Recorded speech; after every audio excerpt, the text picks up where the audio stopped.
Yeah, I was born in 20th of October 1915, Columbus, Ohio. What were you on the farm as a young? Well, everything that I had uh, hogs that I raised. I had chickens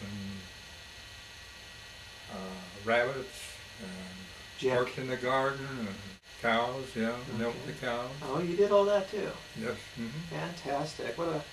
My father felt that that was, since they were, both mother and father were of farm origin, thought that that was the best way to raise their children on a farm. And although my father was kind of like a gentleman farmer, still it was a farm, an active farm. Went 1 year at Duke University in engineering, and what year was that, Joe? that would have been in 33, 34. 33, 34. And then, since the School of Engineering at Duke was in its infancy, I elected to go and was accepted to Cornell and finished at Cornell, class of 38, class of 37 really, but finished in 38. Okay. When did your interest in flying begin? Well, right at the word go, of course. My hero was Charles Lindbergh. I was 12 years old when he landed at Le Bourget. Okay. And of course, right overhead we saw, as I was growing up, Ford Tri-Motors come into Columbus, and of course Orville and Wilbur Wright did their thing in Dayton, and my uncle George was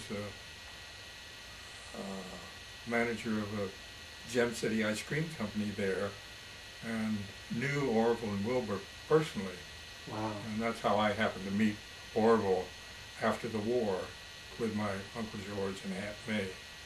So, where were you, 1941, December 7th? How did you hear about the bombing of Pearl Harbor by the Japanese? I was on leave down in my car. I had a car while I was stationed there at Fort Benning, and I was down, let's see, coming back to the base a Sunday night when I stopped for gasoline in the service station. They told me that Pearl Harbor had been attacked, and I got back there, back to the base, primary, down at Tulsa School of Aeronautics in Tulsa, and we were trained in PT-19s, Primary Trainer 19, which was an open cockpit fore and aft, and after I soloed there, and we were practicing in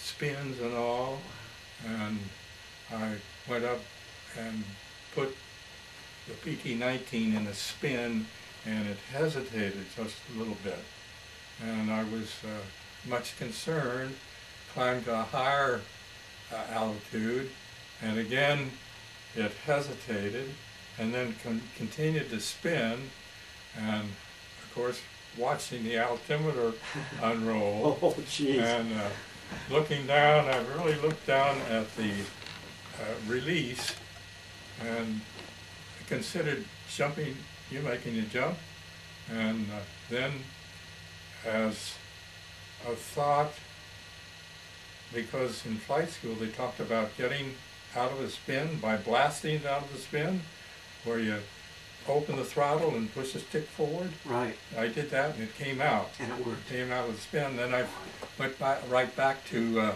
the field and talked to the instructor, and he went up with me and showed me the errors that I had made, mainly from the standpoint of the training that I had, the previous training in a Cub, which comes out, just without any problem at all, of a spin. Wow. So that was a big thrill. C-47 was the airliner of the day, and they were equipped to tow gliders and drop paratroopers, modified, you know, it was just a modification of the airliner of the day. And there was tremendous need for pilots, C-47 pilots.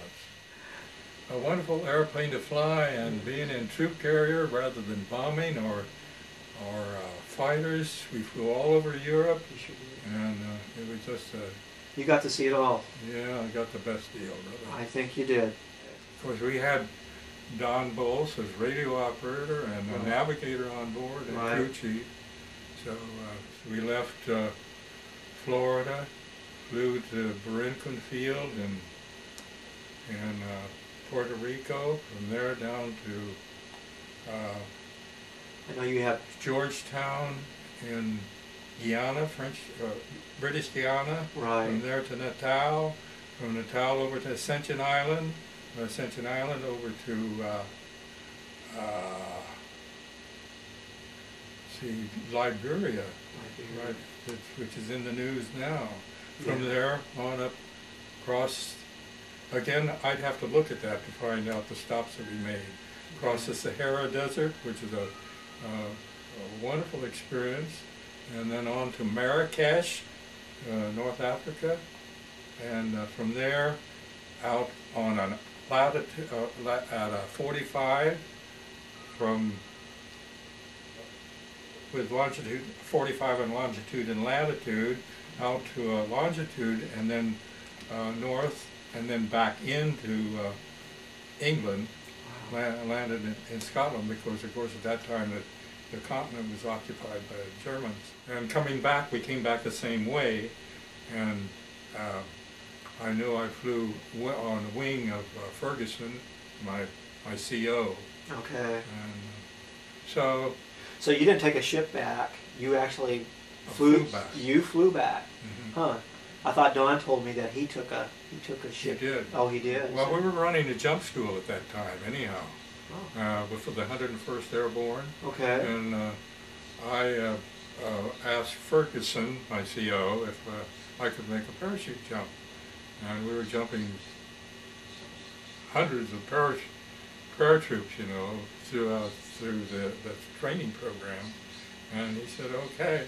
And so I got in contact with this Sergeant Dragus. You probably remember. I've heard of And that. he gave me some off-the-cuff instructions as to how to get out of the plane, and we took off. And he said, when I tap you on your leg while you jump out, you're supposed to hold your head down so the risers don't hit your head when your chute is deployed. But when he tapped me on legs, I know I just went out arms and legs. But anyhow, it was a nice experience. Wow. And without any sensation after the chute opened,